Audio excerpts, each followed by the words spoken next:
लगातार सांस फूलने और हृदय संबंधी बीमारियों को ना करें नजरअंदाज, विशेषज्ञ डॉक्टरों ने दी बड़ी चेतावनी।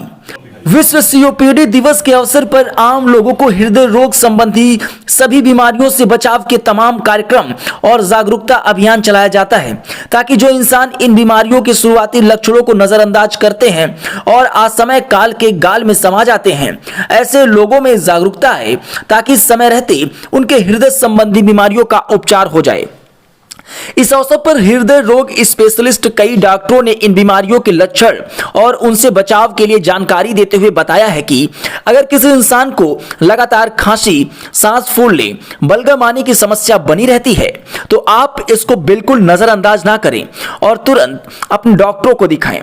दुनिया भर में सीओपीडी कम संसाधनों वाले देश में भी अत्यधिक प्रचलित है और एक अनुमान के तहत दुनिया भर में हर साल 30 लाख से ज्यादा लोग सीओपीडी के कारण मरते हैं। दुनिया में बढ़ती उम्र की आबादी और लगातार तंबाकू के धुएं जैसे जोखिम वाले कारकों के लगातार संपर्क में रहने के कारण यह संख्या बढ़ती रहती है। हालांकि हमको जांच करवाकर इन गंभीर बीमारियों से बचाव जरूर कर सकते हैं। नवंबर से लेकर दिसंबर तक के महीने में एक बार चेकअप जरूर करवाएं और अगर जरूरत पड़े तो डॉक्टरों को दिखाकर उपचार भी करवाएं। और इसके अलावा इनसे बचाव के लिए धूम्रपान, सिगरेट सहित नशे का सेवन ना करें, बेहतर आहार लें और दिनचर्या में व्यायाम को शामिल करें। इन तमाम बीमारियों से संबंधित जो इलाज और लक्षण हैं, इस संबंध में डॉक्टरों ने क्या कहा, सुने। सीओपीडी डे है, उसके उपलक्ष्य में जागरूकता फैलाने के लिए ये वर्ल्ड सीओपीडी डे हम लोग सेलिब्रेट करते हैं हर साल नवंबर महीने के तीसरे बुधवार को। इस बार ये डेट पड़ रही है 20 नवंबर, कल की डेट में। और इस बार जो वर्ल्ड सीओपीडी के डे का थीम है वो है नो योर लंग फंक्शन। तो हम लंग फंक्शन कैसे असेस कर सकते हैं? By different pulmonary function test, जिसमें सबसे इंपॉर्टेंट पल्मोनरी फंक्शन टेस्ट है स्पायरोमेट्री। स्पायरोमेट्री के द्वारा हम बीमारी डायग्नोस भी करते हैं और कैसे बीमारी प्रोग्रेस कर रही है, हमारे ट्रीटमेंट से कैसा कितना रिस्पांस आ रहा है उसको भी असेस करते हैं। बाकी जो सीओपीडी है आप सभी जानते हैं, एक ऐसी बीमारी जैसे अस्थमा से मिलती जुलती बीमारी है, जिसमें पेशेंट को खांसी आता है, बलगम आता है, सांस फूलती है, सीने में भारीपन रहता है और अक्सर ये जो सिम्टम्स है वो मॉर्निंग आवर्स में या नाइट आवर्स में ज़्यादा वर्स्ट होते हैं। जिसका मुख्य कारण है वो स्मोकिंग और पोल्यूशन, और इसीलिए more than 40 years of age में ज़्यादा कॉमनली होती है। बाकी इसके रेयर टाइप्स भी हैं जो बहुत रेयर होते हैं, बच्चों में भी मिल सकते हैं, बट मोस्ट कॉमनली ये 40 ईयर्स के एज के बाद ही होती है। और जिसका मेन डायग्नोसिस हम करते हैं क्लिनिकल साइंस और सिम्टम्स है और बाई स्पायरोमेट्री। जहाँ जेनेटिक प्रॉब्लम है या फिर आप ये कह सकते हैं कि नहीं, ये पूरी तरह से मेनली इन्वायरमेंटल प्रॉब्लम, जेनेटिक इसका वेरिएंट होता है लेकिन बहुत रेयर है वो, जिसमें अल्फा 1 एंटीट्रिप्सिन एंजाइम एक होता है, उसकी डिफिशियंसी से जो पेशेंट को सीओपीडी बच्चों को होती है, बट वो रेयर है। जो कॉमनली सीओपीडी मिलती है वो एडल्ट से मिलती है, more than 40 years of age में यूजुअली मिलती है, और स्पेशली जो स्मोकिंग करते हैं या बहुत ज्यादा पोल्यूशन से एक्सपोज है उनमें मिलती है। अच्छा, एक छोटा सा सवाल ये है सर कि आमतौर पे आदमी ये सोचता है कि मैं अगर कम सिगरेट पीऊं तो हो सकता है मुझे लंग्स की प्रॉब्लम ना हो। एवरेज अगर किसी को बहुत ज्यादा एडिक्ट है वो कितना सिगरेट पी सकता है? नहीं, ये बिल्कुल, अगर आप एक सिगरेट भी पीते हैं तो you can have COPD, you can have asthma, you can have lung cancer, ऐसा कोई क्राइटेरिया नहीं है। ये जरूर है कि अगर आप कम पीते हैं तो उसका बेनिफिट होते हैं, आपका जो लंग फंक्शन डिक्लाइन है वो कम होता है। जैसे हर साल हम लोग के फेफड़े जो फंक्शन है वो डिक्लाइन होता है एक नॉर्मल रेट से, लेकिन अगर आप स्मोकिंग करते हैं तो वो ज्यादा तेजी से डिक्लाइन करेगा।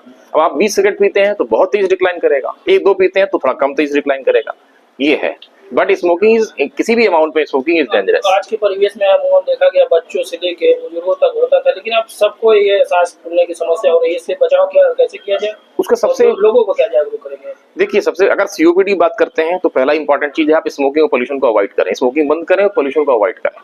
और जहां तक इंडोर एयर की बात है तो आपका किचन है उसमें आप चिमनी लगवाएं, उससे प्रॉपर वेंटिलेशन रखें, है ना। हालांकि अब तो आजकल गैस से तो लोग बना रहे हैं, चूल्हे का इस्तेमाल कोई करता नहीं, वरना जब पहले चूल्हे गांव की औरतें इस्तेमाल करती थी तो बहुत सारे सीओपीडी पेशेंट आते थे जो लेडीज गांव की होती थी, लेकिन अब वो बंद हो गया है। तो वेल वेंटिलेटेड किचन से आप जो इंडोर एयर पोल्यूशन को कम कर सकते हैं और लेडीज को बचा सकते हैं सीओपीडी से। बाकी जो बाहर के लोग हैं जो एक्सपोज्ड हैं, स्मोकिंग बंद करें और पोल्यूशन को अवॉइड करें। क्या ठंड के समय में ये बीमारी ज्यादा बढ़ती है, सांस फूलने की समस्या? बिल्कुल, एक तो आपका वेदर चेंज हो रहा है, ठीक है, दूसरा पोल्यूशन बढ़ता है इसमें। आप सभी देख रहे हैं पराली जलती है, पटाखे फूटते हैं, ऑटोमोबाइल के पोल्यूशन ऑलरेडी है, तो ये सब पोल्यूशन बढ़ जाता है, AQI खराब हो जाता है। जैसा कि अभी दिल्ली में 1100-1200 चल रहा है AQI, आपके गोरखपुर में 150-200 चल रहा है AQI। तो ऑब्वियसली ये पोल्यूशन बढ़ेगा तो जो एलर्जी और अस्थमा या सीओपीडी की प्रॉब्लम है वो बढ़ेगी। अटैक का खतरा बहुत ज्यादा देखने को मिला है बीते 1-2 साल में। क्यों? क्या एक कारण विशेष है? इसकी सबसे बड़ी मतलब सबसे इम्पोर्टेंट चीज की लापरवाही ही सबसे इम्पोर्टेंट कारण है।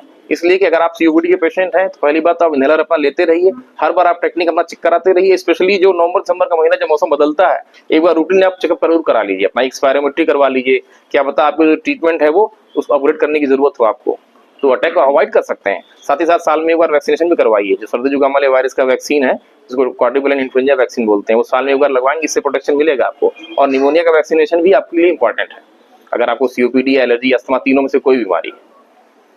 क्या नाम है सर आपका? डॉक्टर अजय कुमार श्रीवास्तव है।